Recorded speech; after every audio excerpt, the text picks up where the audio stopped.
today I will give a crash course on the church history from 30 AD to 600 AD. And first I want to start off with three important figures. The first one is St. Paul. He was known for being a tent maker and he showed it in his experiences. He was also known for traveling and spreading the word and gospel. This is where his tent making fame came in handy. Next is the Cyril of Alexandria. He is recognized as a great teacher of the church. He began his career as an archbishop. Cyril's importance of the church was his battle against Nestorius. They taught that there was only one divine and one human. He then shot down those claims and shared that Mary was the true God bearer. Next is Saint Gregory. He was a well-known writer in his time. He was born in troubled times. Commerce in the cities had declined. Famine ruled many of the cities around him, facing pretty much a depression. His family still owned many properties during this time.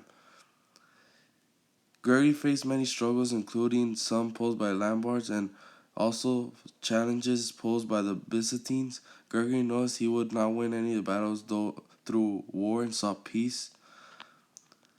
And next I will talk about three important events. The first one is the Pentarchy. During this time, Rome was broken into 5 regions so they can watch over the entire empire. Next is the rise of Christianity. During this time, Rome was made Christianity its official religion and spread its beliefs across Europe and Asia. Next is the Pax Romana. During this time, Rome was at a time of peace due to the minimal military expansion. Next, I want to talk about 2 heresies. The first one is that Jesus was not the same substance as God.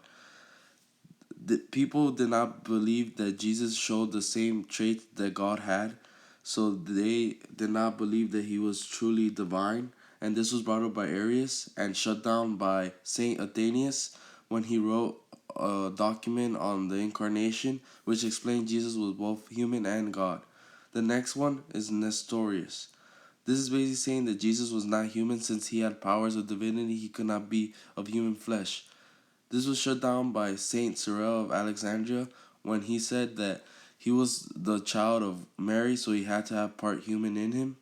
Next, I want to talk about a church council, the Council of Nicaea. They dealt with the issue of Arianism brought up by Bishop Arius. Arius did not believe that Jesus Christ was divine and said that he was only human. He was spreading his belief and started a stir in a group of Christians.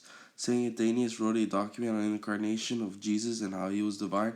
Then because of Saint Athanasius' work and conversations with other bishops within the Christian community, they came up with the Nicene Creed. This establishes Jesus being one with the Father and Holy Spirit in the Holy Trinity. It is used during Mass to this day and shows our belief that Jesus Christ was fully human and divine.